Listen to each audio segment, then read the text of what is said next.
সময় যেন জলের মতো পেরিয়ে যেতে থাকে। আজকে সেই দিন যেদিন শিনিকা যাচ্ছে প্রথম স্কুলে ভর্তি হতে। কারণ এর আগে ওকে কোনো প্লে স্কুলে আমরা ভর্তি করিনি। খুব ছোট থেকে স্কুলে ভর্তি করার কোনো ইচ্ছাই বাপার ছিল না। কারণ জীবনে একবার পড়ার অধ্যায় শুরু হলে সেটা শেষ হওয়ার আর কোনো রাস্তাই থাকে না। সারা জীবন কিন্তু পড়াটা চলতেই থাকে। সেটা তোমরা সবাই জানো। তাই অত ছোট থেকে পড়ার চাপটা দেওয়ার বাচ্চাদের কোনোই দরকার নেই। কারণ প্লে স্কুলে গিয়েও সে বাঁধা ধরা নিয়ম, তার থেকে ভালো বাড়িতেই একটু খেলাধুলা হোক। ব্যাস, বাড়ির গণ্ডি পেরোনোর পর আজকে বাবু যাচ্ছে স্কুলে ভর্তি হতে। বাবার সাথে গট গট করে নারায়ণা স্কুলে ঢুকে পড়লাম আমরা। এবার আমি প্রথম স্কুলে যাব। আমার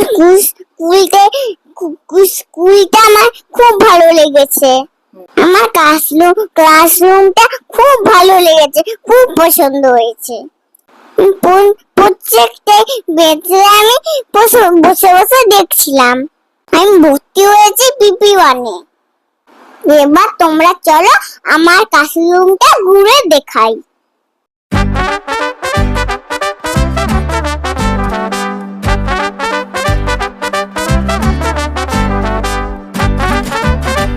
দেখো সবাই, আমার এটা হলো ক্লাস।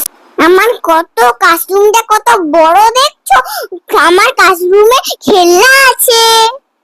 এই দেখো আমার ক্লাসরুমে বোর্ড, বেঞ্চ। এই দেখো পাপা আমার স্কুলে অ্যাডমিশন করাচ্ছে। দেখো আমার ক্লাসরুমের কত খেলনা। এই ক্লাসরুমের খেলনাগুলো নিয়ে আমি খেলছি।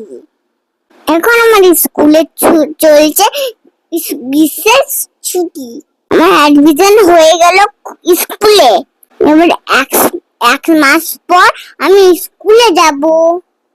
স্কুলে ভর্তির পর আমি মামা বাবার সাথে বাড়ি যাচ্ছি। বাই।